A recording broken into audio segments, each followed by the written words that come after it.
네, 여러분 안녕하십니까? 황교안입니다.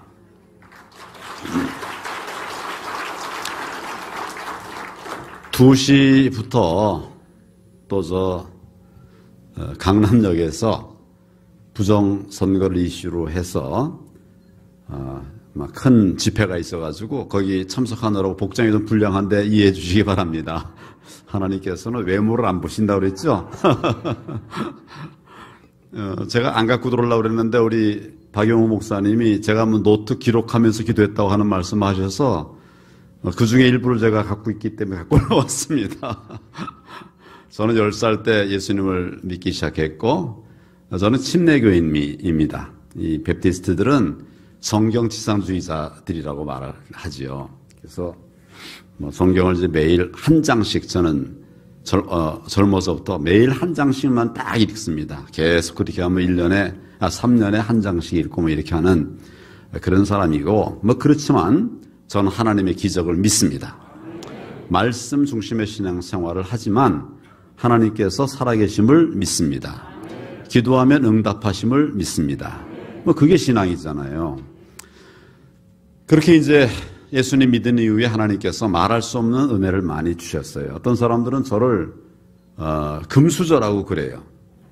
그러니까 우리 부모님은 북한에서 피난 오신 분인데 저 점심 도시락 싸갈 형편이 안 되는 이게 금수저입니까?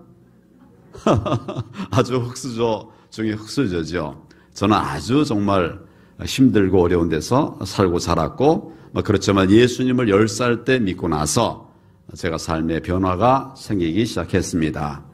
그래서 나중에 검사도 되고 또 국무총리도 되고 그렇게 이제 마쳤습니다. 하나님의 은혜라고 저는 생각을 했습니다. 그런데 우리가 지난 탄핵을 거치면서 나라가 문재인 대통령이 되고 나서 정말 말도 할 수 없이 그렇게 단기간 내에 무너지고 망가졌습니다. 그래서 하나님께 기도를 했습니다. 하나님께서 사랑하시고 또 지금까지 이렇게 키우신 나라 이렇게 놔둬도 되겠습니까? 기도를 했더니 하나님께서 네가 나가라, 정치를 하라 이런 말씀을 하셨어요. 그러니까 저는 평생을 검사로, 장관으로, 총리로, 행정직으로 일을 했지 정치의 정자도 생각하지 않았던 사람입니다. 나라가 너무 무너지고 하나님이 사랑하시는 우리 애국가에 보면 하나님이 보우하사 우리나라 만세 이렇게 있지 않습니까? 하나님이 세우신 나라예요. 재헌의회 맨 처음에 했을 때도 정말 세계에 유례 없이 기도로 시작한 나라입니다. 우리 유교의 깊은 뿌리가 있고 불교의 뿌리가 깊지만 우리 재헌의회를 시작할 때 기도로 시작한 나라예요. 하나님이 새로 세우신 그런 나라입니다. 이런 나라가 무너지는 것을 볼 수 없어서 기도했더니 하나님께서 네가 나가라. 그래서 제가 정치를 시작을 했습니다. 45일 만에 당 대표가 됐고요. 저는 이제 정치가 국민들의 신뢰를 받지 못하지 않습니까? 기도하면서 정말 새로운 정치를 하자. 내려놓는 정치를 하자. 내 욕심을 채우는 정치가 아니라 국민들을 행복하게 해주는 그런 정치를 하자. 이런 마음으로 기도하면서 당 대표직을 수행했는데, 지난 작년 4월 15일 4.15 총선에서 우리가 말할 수 없이 졌어요. 그래서 국민들에게 약속했던 대로 저는 바로 모든 당직을 내려놓고 사퇴했습니다. 그리고 기도를 시작했어요. 하나님께서 하라고 하셨는데 내가 정치 그만하겠다고 하는 것도 내 마음대로 할 수 없지 않습니까? 그래서 기도를 시작했는데 하나님이 답이 없어요. 답이 없어요. 그래서 정치를 계속 할 수도 없고 그렇다고 내 뜻대로 안 하겠다고 할 수도 없고 엉거주춤한 상태로 시간이 이제 흘러갔습니다. 1년 2개월 동안 하나님이 그 문제에 관해서는 답이 없으시더라고요. 저는 계속 기도를 했는데 답이 없으셨어요. 그러다가 금년 6월 15일 그러니까 제가 정치 그만두겠다고 사퇴한 이후에 1년 2개월 만에 하나님께서 제게 응답을 주셨어요. 저는 정치를 그만하고 싶습니다. 하나님께서 허락해 주십시오.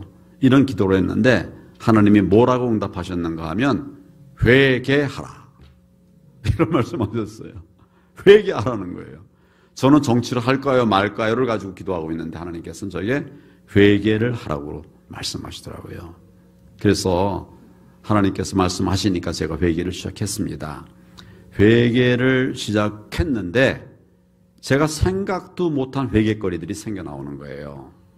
저는 회개할 때마다 하나님을 찬양하고 하나님께 감사하고 그리고 회개하고 간구하고 중보해라.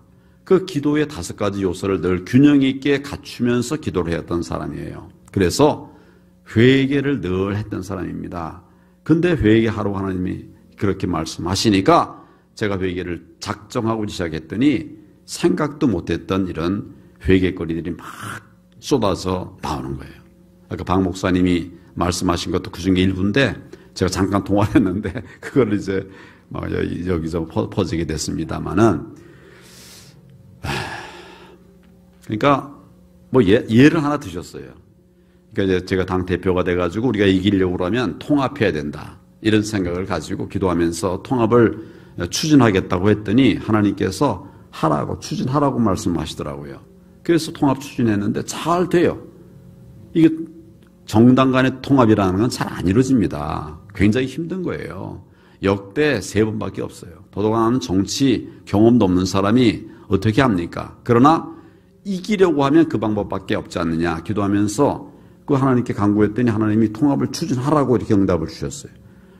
진행을 하는데 갑자기 또 잘 되고 있는데 하나님이 멈추라 그러시더라고요. 그래서 이게 무슨 말씀입니까? 하나님이 시작하셔서 하는데 잘 되고 있는데 왜 멈추라고 하십니까? 제가 이제 그렇게 반문 기도를 하면서 그냥 쭉 진행을 했어요. 나중에 하나님께서는 내가 다 그 당시 바른미래당인데 쪼개서 너희에게 보내줄 테니까 멈춰라. 이렇게 막 말씀하시는 거예요. 이해가 안 돼요. 그 당 우리보다 더 결속력이 강한데 어떻게 쪼개지겠습니까?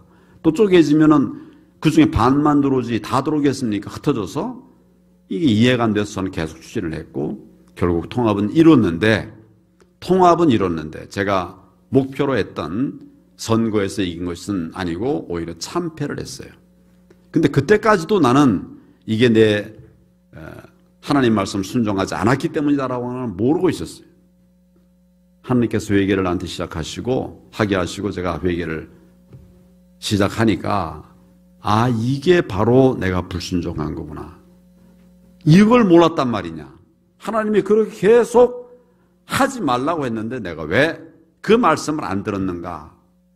이게 막 그때서야 깨달아지는 거예요. 그리고 막 회개를 시작했고 정말 내가 하나님 앞에 한 번도 두 번도 아니고 계속 멈추라고 그럴 때 계속 진행을 했고 나눠서 쪼개서 집어넣겠다고 하는 구체적인 방안까지도 하나님께서 메시지를 주셨는데 그 큰 은혜를 주셨는데도 내가 그냥 하나님 말씀 안 듣고 쫓아갔구나. 이런 회개가 들어오기 시작했어요. 그래서 정말 아주 어떻게 내가 이런 죄인입니까? 하나님께 회개하면서 가슴을 찢었습니다. 정말 내가 이럴 수가 있습니까? 이렇게 이제 기도 회개를 시작했는데 이것뿐만이 아니에요.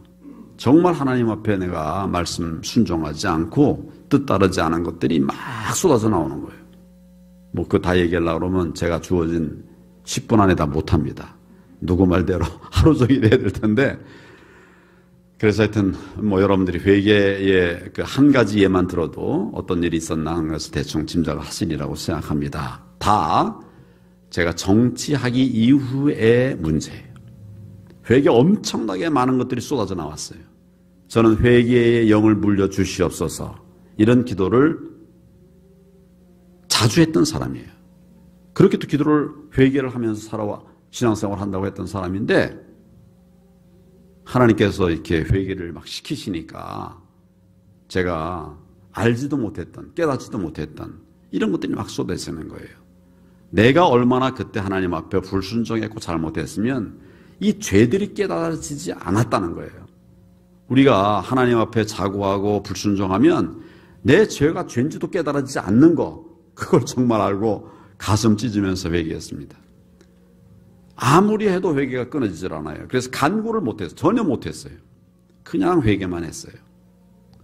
4일째 되는 날은 회개 제목들이 4일째 그 회개하면서 기도를 마치려고 하는데 회개의 제목들이 막 쏟아져 나오는 거예요. 그래서 제가 회개하다가 너무 많은 게 쏟아져 나오니까 메모하고 또 회개하고 또 메모하고 뭐 그렇게 했어요. 교만했다, 자고했다, 회개 제목들만 나오는 거예요. 불순종했다, 말씀을 무시했다, 네 판단대로 했다, 네 중심대로 했다, 지금도 변함없이 부족하다, 남 이해하지 않았다, 사랑하지 않았다, 막 이런 제목들만 막 나와요. 제목들만. 회개의 내용들이 하나하나가 너무 넘쳐나니까, 너무 많으니까 나중에 이제 네 번째 날 기도를 나는 마무리하려고 그랬는데 내 입에서 그냥 이런 기도 제목들이 막 나와요. 제가 그래서 메모를 쭉 한 걸 한번 여러분들에게, 잘 안 보이시죠? 네, 제가 안 보이게 하려고 일부러 멀리서 이렇게 회개의 영을 하나님께서 물려주시더라고요. 그 다음 날도 또 기도 마치려고 그러는데 쫙 또 회개의 제목들이 막 쏟아져 나오고 그 다음날 쏟아져 나오고 3일 동안 이런 회개의 제목들이 쏟아져 나오는데 내가 이렇게 메모한 것들을 보니까 31개의 제목만 31개. 그러니까 그 안에 내용들이 얼마나 많았겠습니까? 그래서 제가 이렇게 그때 기도한 것들을 그 메모를 했어요. 첫째 날 보니까 이게 도저히 기억도 못 하겠더라고요. 그래서 메모를 시작해가지고 이게 이제 그때 메모했던 건데 나중에 하여튼 먼저 기회가 되면 제가 참여록으로 쓰겠습니다만은 뭐 예를 들어서 이제 어제 기도한 것들을 갖고 제가 메모를 쭉 해가지고 그 다음날 새벽에 또 다시 기도하면서 하다 보면 그때 어제 안 했던 하루 종일 했는데도 남았던 이런 회개 제목들이 또 막 나와가지고 제가 옆에다가 이제 메모했던 거 옆에다가 막 이렇게 연필로 막 메모를 또 했어요. 그 다음날은 또 이걸 묶어가지고 또 기도하다 보면 또 그런 것들이 계속 이어지는 거예요. 계속 회개거리들이 이어져요. 뭐 다른 기도를 정말 도저히 할 수가 없었습니다. 그래서 계속 회개만 했는데 13일째 회개를 마칠 때 하나님께서 이제 이런 응답을 주셨어요. 회개는 어느 정도 됐다. 이제 내가 너를 일으켜 세우리니까 다시 일어나서 나가라. 정치 내가 그만두겠다고 했는데 하나님께서 계속 하라는 말씀이었습니다. 그래서 그때 제가 하나님께 반문을 했어요. 제가 처음 정치를 시작할 때 저에 대한 국민의 지지도가 아주 높았습니다. 30% 40%의 지지도가 있었어요. 그때 제가 정치를 했는데도 안 됐습니다. 지금은 지지율이 1%도 안 됩니다. 1년 넘게 아무것도 안 하니까 다 잊어버리고 1%도 안 되는데 어떻게 절대로 나가라고 하십니까? 하나님 말씀 이렇게 감동을 주셨어요. 그때 네가 30% 40% 지지를 얻은 것이 네 공 때문인 줄 아느냐? 내가 너를 세웠던 것이다. 지금 1% 네가 하면 안 되지. 그러니까 내가 너를 세우고 나가라는 거다. 이렇게 말씀하셔요. 그게 지난 6월 27일이었어요. 그래서 제가 하나님께서 그렇게 말씀하시니까 이제는 불순종하면 안 된다. 내 판단하지 말고 행해야 된다. 이래서 그 며칠 뒤에 제가 7월 1일 날 출마 선언, 정치 재개 선언을 했던 겁니다. 그때 하나님께서 제게 몇 가지 사명을 주셨어요. 첫째는 이 나라가 이렇게 어려워진 것은 교회의 타락 때문이다. 우리 그리스도인들의 타락 때문이다. 목사와 장로와 집사와 권사와 성도들의 타락 때문이다. 회개하라. 이런 말씀을 주셨어요. 그렇게 말하라고 저에게 사명을 주셨어요. 네가 회개한 것을 토대로 해서 회개하라고 말해라. 그렇게 말씀을 주셨어요. 그리고 둘째는 지금 정부가 잘못하고 있는 것들이 많다.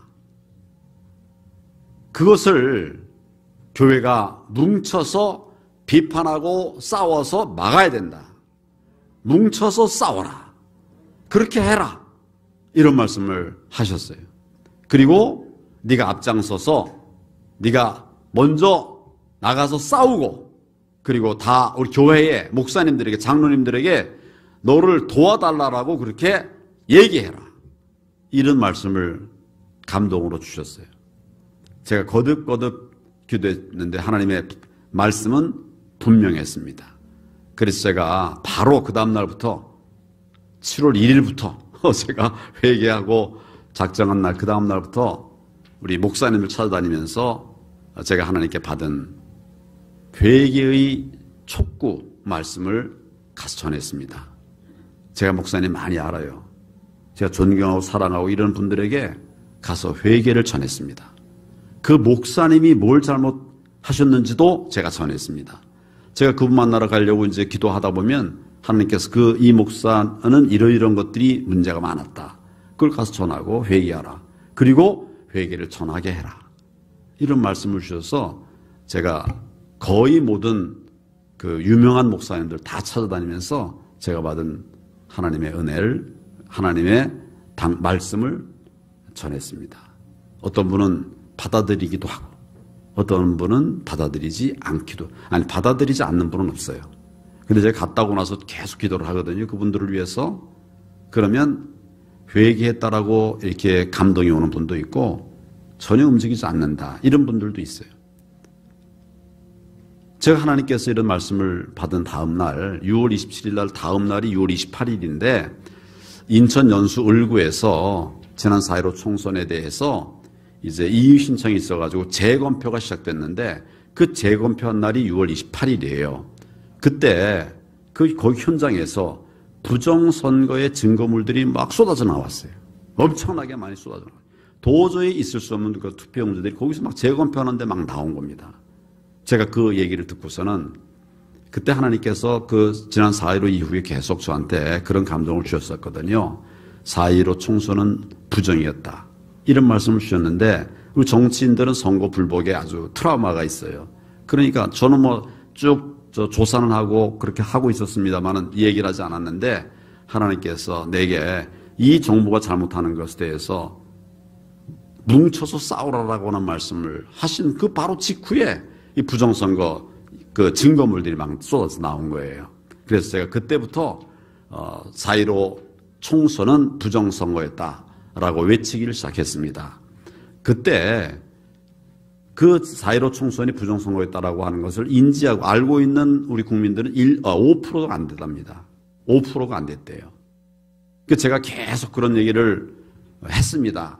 제가 대선 출마하겠다고 후보로 나오고 나서도 제가 그 TV 토론회하고 이렇게 하면 방송에서 중계를 안 할 수 없지 않습니까? 제가 그런 기회에 하나님께서 내게 말씀하신 이 진실을 폭로하는 이런 기회로 삼아야 되겠다. 이렇게 해가지고 제가 표가 아니라 나라를 살리기 위해서 이 부정선거 이슈를 계속 얘기했어요. 그러니까 방송하는 중에 이걸 자를 수가 없지 않습니까? 사실은 또 일부 자른 것도 있어요. 그런데 그 방송 자체를 끝 자르지 못하니까 이게 이제 많이 퍼져나갔어요. 지금은 국민들이 한 30%가 4.15 총선은 부정선거였다라고 하는데 이해를 하고 있다라고 제가 그렇게 알고 있습니다. 이제 더 넓혀나가야 돼요. 왜 하나님께서 이것을 내게 말씀하셨는가? 이런 부정선거가 그냥 유지된다고 하면 내년 대선에서 또 선거 공작이 일어나가지고 민주당이 대권을 잡는다. 그러면 이제 자유민주주의는 끝이다. 자유민주주의는 끝이다. 그러면 제일 먼저 피해당할 게 누구겠습니까? 교회예요, 교회. 사회주의가 오면 제일 먼저 공격받고 순교해야 될 사람들이 목사, 장로, 우리 그리스도인들입니다. 하나님께서 이걸 지키려고 하는 거예요. 왜 하나님이 우리에게 회개하라고 하셨는가? 하나님이 이렇게 사랑하시는데도 교회를 지금 무너뜨리고 있는데도 교회가 아무 소리도 안 하고 있어요.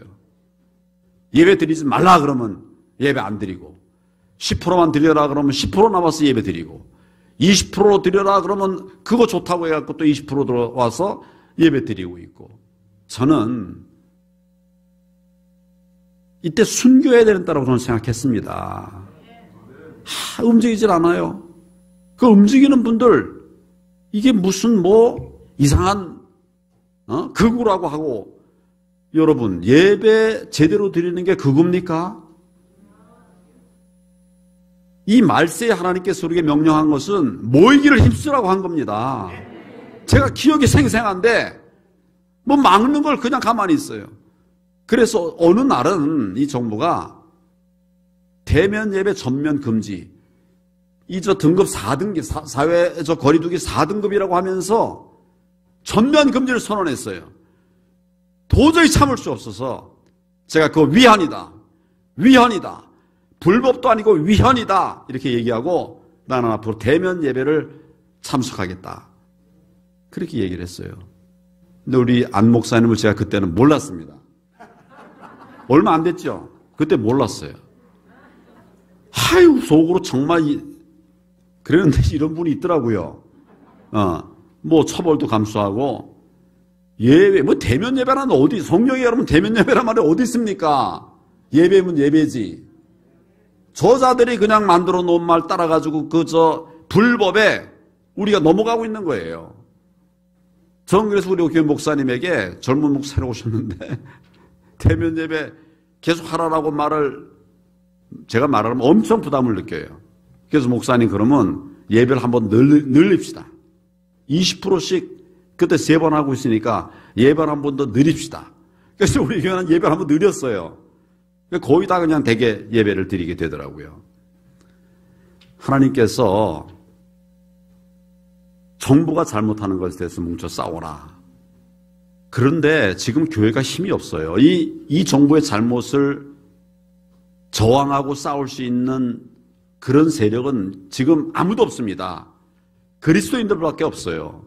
교회밖에 없어요. 근데 교회가 타락해서 힘을 못 쓰는 거예요. 교회를 세상에서 존경합니까? 여러분, 세상에서 교회를 사랑하고 존경합니까? 안 하잖아요. 우리는 진리를 추구하고 있는데도 세상이 우리 말 듣지 않지 않습니까? 우리가 타락해서 잘못해서 세상에 본이 안 돼서 세상의 빛과 소금의 역할을 다 하지 못해서 그렇게 된 겁니다. 우리가 그걸 회개를 해야 돼요. 회개를 해야 됩니다. 그럼 하나님께서 우리를 들어서 이 나라가 잘못하고 있는 것을 막아내고 하나님이 꿈꾸던 그런 정말 하나님이 보호하시는 그런 대한민국을 만드시겠다는 겁니다. 그래서 회개를 제가 큰 교회 목사님들에게 다 막 하면서 얘기했는데 어떤 분은 회개 운동을 하지만 어떤 분들은 아직 움직이시질 않아요. 그러니까 하나님 계속 저에게 촉구를 하셨어요. 네가 가서 교회마다 가서 기회를 만들어서 회개를 촉구하고 그걸 또 퍼뜨리게 해라. 계속 그런 감동을 써요. 그래 제가 벌써 여기만 2번 왔죠? 기회가 될 때마다 가서 제가 그 말씀을 전하고 있고 우리부터 회개하고 또 옆에 교회에 우리 아는 다른 목사님, 장로님, 권사님, 집사님들에게 정말 지금은 회개해야 할 때다. 회개하면서 하나님의 사명을 감당해야 될 때다. 이렇게 제가 외치고 있습니다. 물론 저는 부정선거라고 하는 것을 통해서 대한민국을 무너뜨리는 이 정권과 싸울 것입니다. 끝까지 싸워서 정말 선거 정의가 세워지고 그걸 통해서 자유민주주의가 지켜지고 우리 교회가 지켜지는 그런 일들을 끝까지 할 것입니다. 전제는 우리가 회개하는 것이 필요합니다.